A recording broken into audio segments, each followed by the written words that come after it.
Olá, os amigos aí do canal. Vamos falar um pouquinho hoje sobre uma questão de Deus aqui no bate-papo. Porque é uma questão de Deus.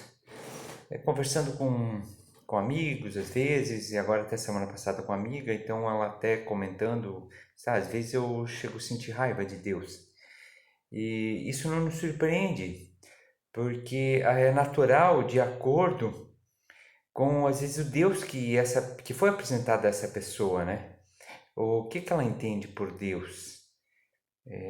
E aí, dentro de como ela vê o mundo, como ela se comporta, as coisas que acontecem com ela na vida, as suas metas que ela busca, se esforça, e muitas coisas não dependem dela e ela não conquista isso.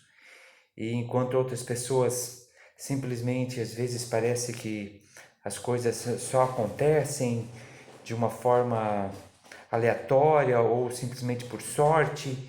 Então, ela buscando entender na lógica e na razão, ela acaba às vezes negando Deus, tendo raiva de Deus.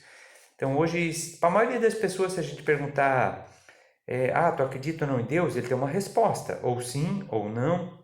Talvez um agnóstico diz, não duvido, mas não acredito, mas também não duvido, fico aqui em cima do muro. Mas todo ele tem uma ideia em si do que é Deus. Para ele poder negar ou aceitar ou ficar na dúvida, ele tem uma ideia do que é Deus. Então, eu quero fazer o que aqui? Trazer um pouquinho da filosofia grega de Sócrates, para desconstruir primeiro a nossa ideia de Deus. O que a gente entende por Deus, vamos tentar desconstruir.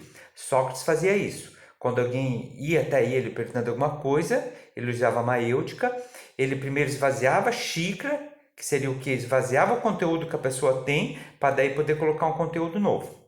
E isso não é para dizer que o que o Edson vai trazer aqui é a verdade, mas simplesmente esse método é importante porque para que você possa receber algo novo é necessário que você não tenha nada nesse recipiente, você não tem como receber. Então aí a gente vai, depois você tem aquilo que você tinha e o que você tem novo. Aí você mesmo vai analisar se isso faz ou não sentido. Não vou estar falando aqui também da ideia da cabeça do Edson. Tenho aqui minha formação em filosofia, minha pós-graduação em teologia e o meu conhecimento espírita, ou conhecimento espírita, né? Aquilo que um pouco que a gente sabe nesses anos de estudo.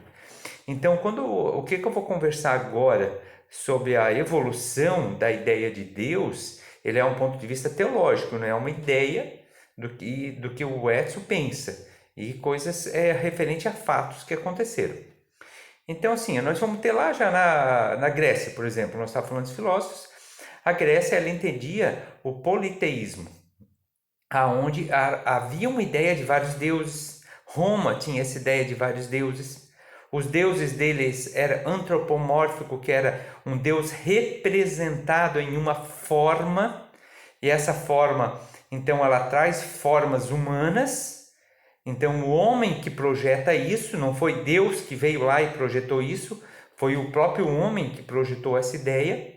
Nós vamos ter a partir aí de Abraão já a ideia do monoteísmo, de um Deus único, pois Moisés também acaba continuando com Deus único, seguindo na nossa linha aqui mais ocidental, né? A gente que traz aí o cristianismo como, vamos dizer, um berço de 88% das religiões aí do Brasil.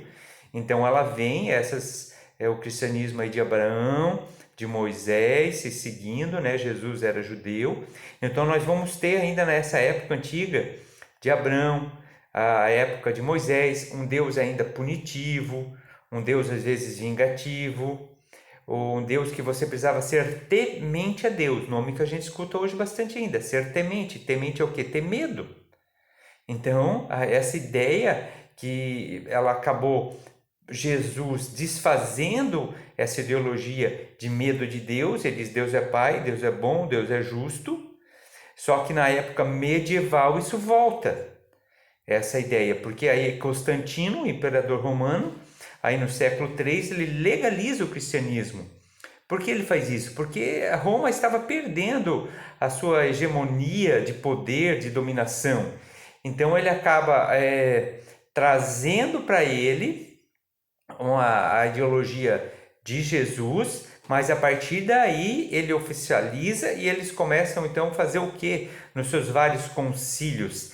É não mais apenas a ideologia do Cristo, mas junta com a Torá, com o Antigo Testamento, e a partir dali eles queriam. O que é que a igreja queria? A igreja queria um domínio.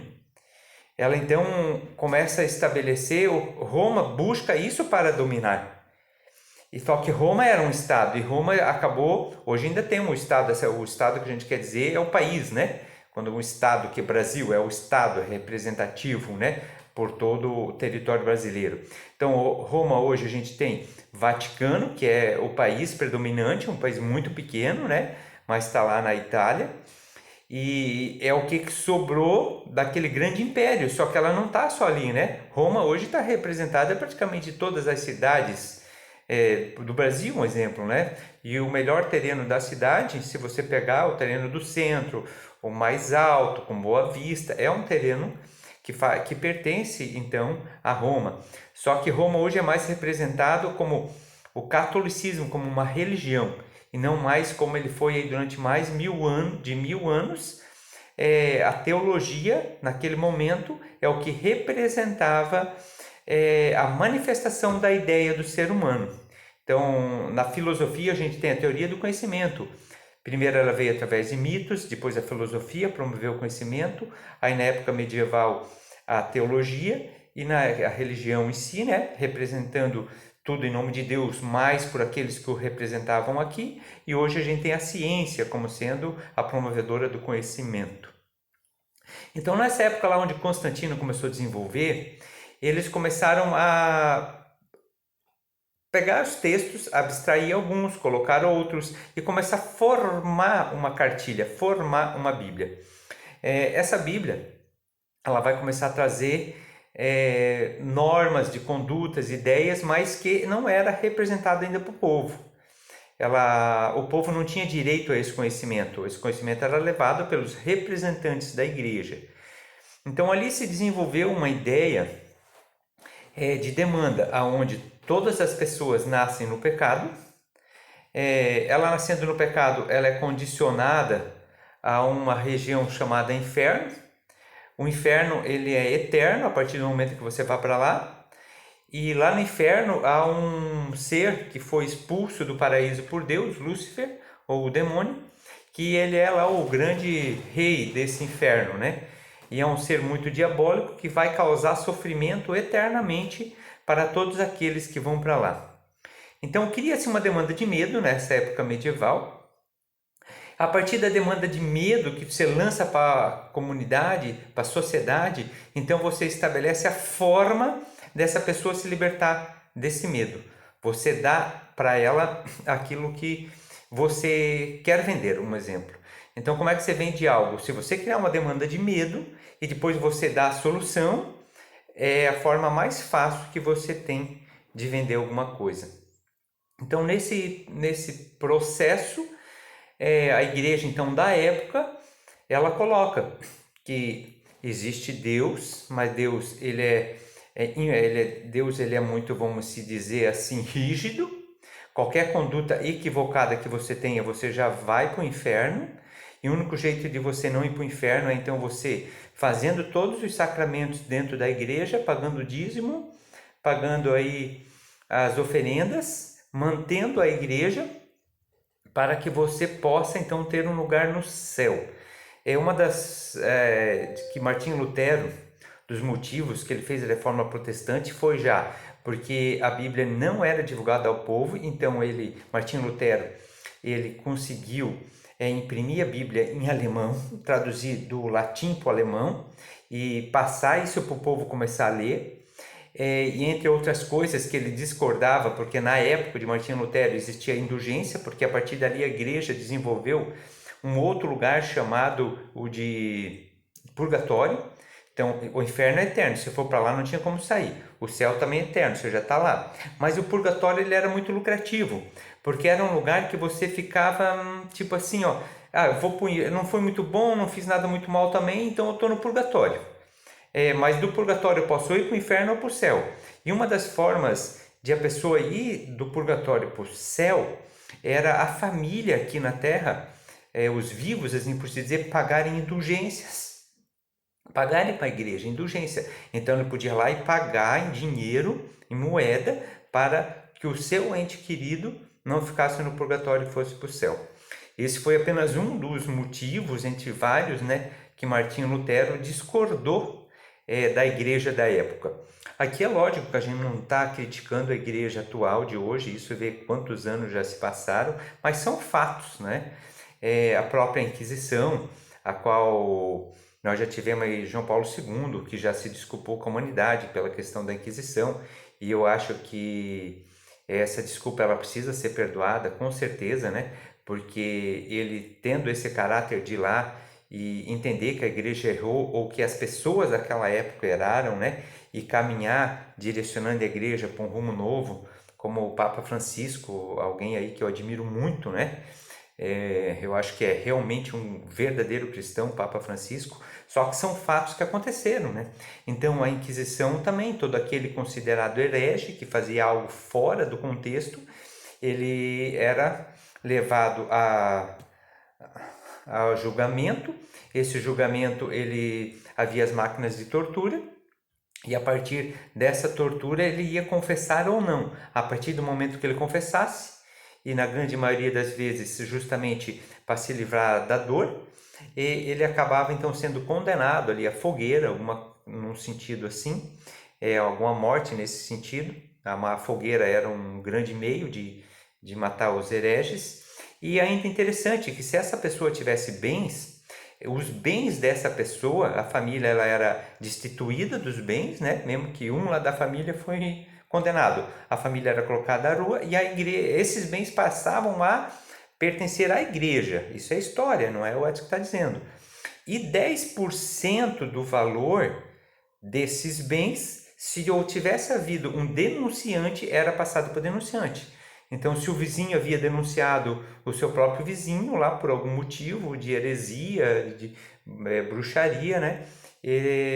Esse vizinho que denunciou, se ele fosse condenado, ele recebia 10% dos bens e o restante para a igreja. Então, esse Deus dessa época é um Deus, por exemplo, assim, muito rigoroso, muito, vamos se dizer assim, não é aquele pai que Jesus ofereceu, que Jesus disse que era um pai bom, né? A própria representação de Deus na forma de Cristo, quando os romanos, Constantino foi lá e absorveu a religião cristã, né, como sendo liberada. E daí em Roma se difundiu aquilo, mas muitos romanos não estavam aceitando essa nova religião. Eles queriam adorar os seus deuses, só que eles têm o que? Esse hábito de adorar um Deus antropomórfico. Então foi oferecido justamente a imagem de Jesus como sendo Deus ali naquele momento. E hoje a gente entende que algumas linhas de teologia ainda entendem que Jesus é Deus, mas dentro da lógica, da razão ou da própria teologia espírita, no espiritismo, Jesus é um ser criado por Deus, o ser mais evoluído que já passou pelo planeta Terra, acima da categoria de anjos, seria uma categoria de crísticos, mas não é Deus. Na visão do ser humano, às vezes você vai pensar em Deus e vai representar ele como um velhinho de barba branca, sentada na nuvem, né? Sentado. Então, para o Espiritismo não tem uma forma para representar Deus, porque essa forma que representa Deus, ela é o quê? É o homem que representou Deus à nossa imagem, e não o contrário. Ah, mas nós somos criados à imagem e semelhança de Deus, mas nós somos um corpo? Não, nós somos um espírito. O que é o espírito? O que é a alma? O espírito, ainda como desencarnado, ele manifesta em um corpo sutil, um corpo etérico, conhecido como perispírito, pelo espiritismo. Mas isso ali ainda não é a alma ainda está interna. Além disso, é aquela centelha divina criada por Deus. Ela é um foto de luz. E a representação de Deus que a gente vai ter na melhor categoria que eu vejo de todos os tempos é o imperador Ra, que lá do Egito, que manifestou Deus como sendo o sol. A representação de Deus para ele era o sol. Então, essa talvez é a melhor representação física, se a gente necessita disso. Mas vamos pensar assim, Deus Deus é o quê? É a causa primária de todas as coisas, de tudo, de todo o universo, não da Terra. É o próprio Giordano Bruno, um filósofo, teólogo alemão, formado na Igreja Católica, depois acabou se afastando por entender que muitas coisas estavam equivocadas e viveu o seu tempo trazendo as ideias novas que hoje estão muitas coisas comprovadas. Uma delas como a ideia dele que a Terra não era o centro do universo, que nem toda estrela no céu era luz própria, mas eram outros mundos refletindo a luz de outros sóis. E que Deus não era Deus da Terra, nós não éramos o centro da Terra, que Deus era muito maior porque era Deus do universo. Isso em 1600, Giordano Bruno falava isso. O que aconteceu com ele?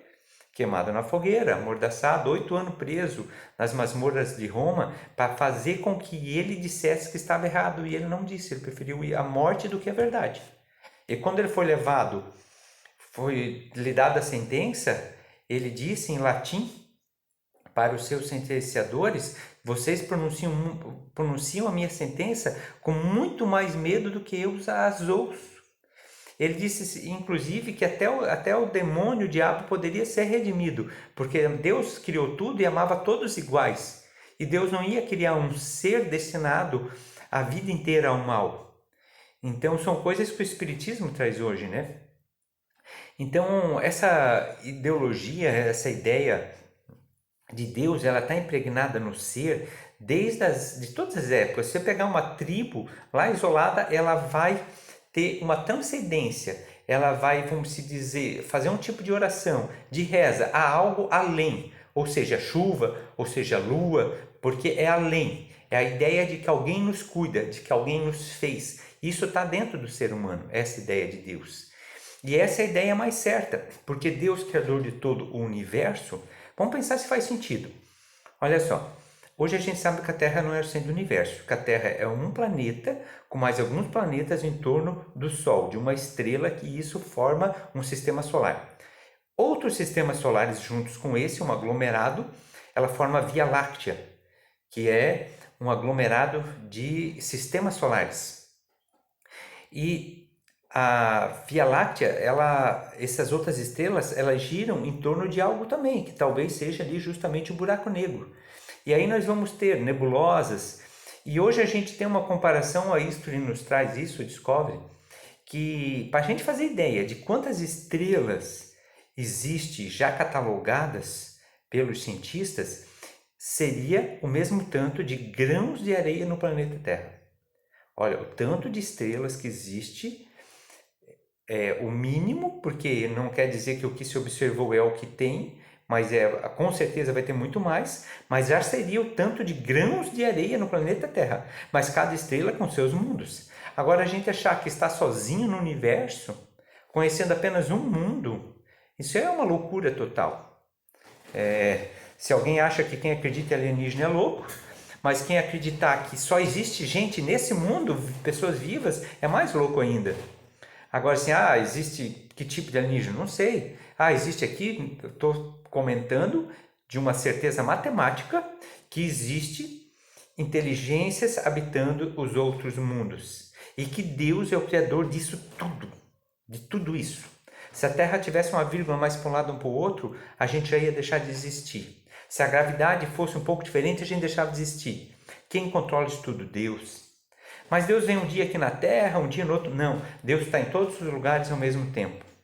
E onde você encontra Ele, que Jesus disse? Na igreja? No centro espírita? No templo? No judaísmo? Não, no teu coração, aí tem um altar. Porque o coração representa o quê? O sentimento. Aqui representa a razão, aqui no coração representa o sentimento. Então aí se encontra Deus. Aí Ele está dentro de você. E aí você vai encontrar o Deus verdadeiro, que é... Qual é esse Deus? Qual a forma dele? Não sei, a gente não tem sentido para isso. Como eu falei, a coisa mais próxima é o Sol. Agora vamos ver se faz sentido. Pega todo esse universo, todo esse aglomerado de estrelas, que a gente não é nenhuma poeira naquilo. E daí nós temos um acontecimento aqui na Terra passando e Deus vai se corporificar para vir resolver um problema aqui na Terra. Cara, isso não tem lógica nenhuma. Para a gente começar a refletir, a pensar. Então, vamos pensar assim, ó, você é da repartição pública, trabalha na prefeitura de uma cidade. Ali na prefeitura da cidade de vocês estão com algum tipo de um problema no RH. Aí vai vir lá o presidente do Brasil, ali na empresa, na prefeitura de vocês, resolver isso. Será que ele vem? É lógico que não. Por quê? Porque não faz sentido. Se não faz sentido para nós, seres humanos, que dará para Deus? Agora, ele tem representante, o presidente, ele vai vindo. Né? Tem ministro, tem governador, tem prefeito, tem deputado, tem vereador, tem presidente de bairro, cada um cuidando da sua função. Então, Jesus é o representante em contato direto com Deus do planeta Terra. Então, acho que aí dá para começar a entender. Agora, para aquele povo lá do ano 300, século 3, aonde eles achavam que a Terra era o todo e Jesus foi um co-criador do planeta Terra, segundo Emmanuel, então para eles Jesus era Deus, está certo na visão que eles tinham. O equivocado é hoje, 2000 anos, 1700 anos depois, a gente ainda acredita nisso. A gente acreditar que Deus é um senhorzinho de barba, que Deus vai vir punir a gente por uma coisa ou outra. Deus cria leis. E cada vez que a gente se afasta da lei, a gente sofre. Básico. Ah, mas quais são as leis de Deus? Lá dentro da gente a gente já sabe. Lá dentro a gente sabe quando faz uma coisa certa ou uma coisa errada. Aquela consciência nos cobra. Então, cada vez que a nossa consciência nos cobra, é porque a gente está fazendo errado. E isso tem consequência. Isso é plantio e ele vai ter uma colheita. O processo de vida nosso, seres humanos, faz sentido ter um inferno? Faz sentido você ter uma vida de 20 anos, 30 anos, ou uma vida que você nasceu, não teve tempo de ser batizado, uma vida de 80 anos e você cometeu uma falta, e daí pela falta de uma existência de 80 anos, que até é bastante, você vai ficar a eternidade no inferno. Olha só o que é isso, é eternidade. O ser humano, Jesus estava aqui há 2000 anos, isso já é muito tempo. Mas o ser humano está na Terra aí há não sei nem quantos mil anos, né? A escrita cuneiforme vai se falar aí em 10, 12, 18, algumas falam em 6, algumas um pouco mais, né? A raça adâmica.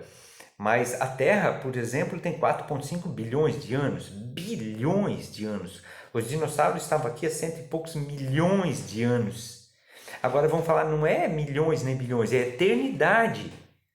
É por uma falta que você cometeu numa vida aí grave, você vai ficar a eternidade no inferno. Pô, é um negócio. E o céu? O céu é a eternidade, diazinha, sem fazer nada, tranquilo, só descansando. Quem que aguenta? Quem que aguenta ficar sem fazer nada? Entende? Não tem mais lógica isso para a gente hoje, do século 21. Então a gente precisa desconstruir essas coisas, para daí começar a absorver. E essa desconstrução não quer dizer que você tem que abandonar a sua expressão comunitária de fé religiosa. De você ir lá, se você gosta de ir na igreja, expressar sua fé, cantar, ver os amigos, ver as pessoas, ajudar na comunidade, ajudar nas campanhas, entende? Mas a gente saber que é livre, que não é lá que você vai encontrar Deus. Você pode encontrar Deus, é lógico, mas você pode encontrar ele dentro do seu quarto. É mais fácil você encontrar Deus fazendo o que Paulo de Tarso falou, que é fora da caridade na salvação, e você fazendo bem para outro, do que em qualquer situação, do que no centro espírita, por exemplo. Eu vou lá receber um passo, dar uma palestra, mas é mais fácil você encontrar Deus, você agindo para o outro, do que em qualquer outro lugar. Porque quando você faz isso verdadeiramente com amor, amor é a lei universal de Deus. Então você se conecta com Ele. Amor é a senha da Wi-Fi de Deus. Essa é a senha.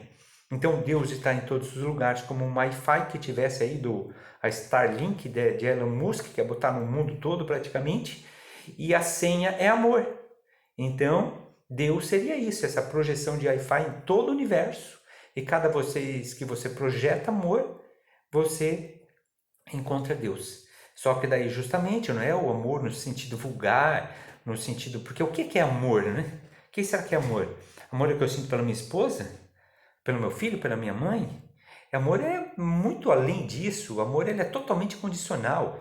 O amor ele não cobra nada de volta. Então, em todo relacionamento, eles são exercícios de amor, mas não é o amor. Porque como ele é exercício de amor, eu sou, agora em junho vai fazer, julho, 30 anos que eu conheci a minha esposa lá na Hollywood. Quem é aí da minha época, aí dos 40 e poucos anos aí, quase 50 já, vai lembrar da Hollywood aí, das danceterias, discoteca. Então vai fazer 30 anos que a gente vive, não um ano namorando, mais um ano de noivado, né? Mas já 28 anos quase casados. Então, assim, é amor, mas é um amor condicional. E se é condicional, não é 100% o verdadeiro amor. Porque a gente tem um contrato de conduta e a partir do momento que eu não cumprir esse contrato de conduta, esse amor pode virar rancor, mágoa, ódio, sofrimento, assassinatos. Quantos não acontece por aí? Entende como digo isso? Para desconstruir a própria ideia de amor, para a gente tentar refletir, mas então o que é amor, né? Uma vez um guia me disse, exercita o amor. Eu digo, mas como? Nas coisas pequenas. Conversa com uma flor. Nas coisas mínimas nós vamos exercitando. E até assim, eu não tinha muito, ia plantar alguma coisa difícil, não pegava, às vezes morria. Depois que eu comecei a expressar amor, sentimento no ato de plantar, seja o que for, ela só pega. Entende? Então assim, eu achava, a mãe tinha mão boa, que ela plantava, pegava. Eu plantava, não pegava. Faltava amor. Amor àquela planta. Então são as coisas pequenas. Então Deus é amor. Então se a gente fosse denominar Deus, a melhor denominação é amor. E causa primária de tudo e de todas as coisas. Então, nesse sentido, você só vai entender o amor de Deus quando você entender uma outra palavra chamada reencarnação. Se nós tivéssemos tido o início da nossa existência no útero e no ventre da nossa mãe, Deus seria totalmente injusto, seria imparcial, ou seria parcial. Deus seria doido no sentido, e a gente teria raiva dele. Por que uma criança nasce com uma deficiência física? Por que uma pessoa de 17 anos que nunca fumou contrai um câncer de pulmão? Alguns exemplos mínimos. Por que uma família faz novena para alguém que está doente e a outra também faz, com a mesma dificuldade, um morre e o outro fica bem? Será que eles não rezaram que chega? Então, o que acontece? Será que Deus, naquele momento, tinha que tomar um cafezinho e disse, agora deixa esse daí se virar? Então, Deus queria tudo. Tudo que Deus queria é perfeito. Toda pessoa que nasce, nasce perfeita. Ninguém nasce deficiente. Ponto. O que é? Processo reencarnatório. Mas a cada vez que você agride o seu corpo físico aqui nesse mundo, você faz mal para o seu espírito. Cada vez que você agride a um próximo, você faz mal para o seu perispírito. Que é o perispírito? O corpo sutil. Quando você vai reencarnar de novo, esse corpo vai vir com algumas sequelas das suas vidas anteriores. Básico. Então Deus está punindo? Não. Deus está permitindo a lei do progresso. E aquelas pessoas que recebem esses familiares não é castigo, são oportunidades. Deus não vai botar na mão de qualquer uma pessoa que vai vir com dificuldades. Deus vai botar na mão das pessoas que têm essa capacidade. Então, muitas vezes, são pessoas muito mais evoluídas do que aquela família tradicional. Não é que são castigadas ou isso, aquilo. A própria pessoa que já recebe uma doença, que às vezes aceita lá no mundo espiritual, às vezes ele já tem um grau de evolução muito maior, porque eu, Edson, ainda não tenho essa capacidade de pedir uma prova para uma doença física. Faz uns dias aí que peguei uma dor de garganta com amidalite bacteriana, meu Deus, achei que ia morrer. Então, assim, não estou preparado para isso. Então, aquele que vem, não quer dizer que tu vê ali com alguma doença, não é que Deus puniu, não é que ele é inferior. Talvez ele está mais evoluído que aquele que vem fisicamente normal. Então, a gente está chegando aí já nos 30 minutos. Essa ideia de Deus aí que eu estou passando é justamente para desconstruir, para dar uma chacoalhada, para dar uma mexida e para criar dúvida. Então, como a gente já falou que não existe o inferno, que ele é uma ideologia que não condiz mais hoje, mas o processo da reencarnação ele é evolutivo. Então, no mundo espiritual, não é apenas o mundo físico espiritual, eles são várias dimensões e de acordo com o teu processo emocional de vida, você vai habitar esse mundo espiritual em uma região melhor, mais negativa, com mais dificuldades, com mais méritos, vai estagiar lá durante um bom espaço de tempo, muitas vezes maior do que o tempo que você estava aqui, mas isso também não tem um tempo limite, nem de máximo, nem de mínimo, né? E aí você volta para o processo de novo até você chegar a espírito puro, puro espírito. Aí você está livre do processo da reencarnação, mas pode reencarnar por amor ao próximo ainda, né?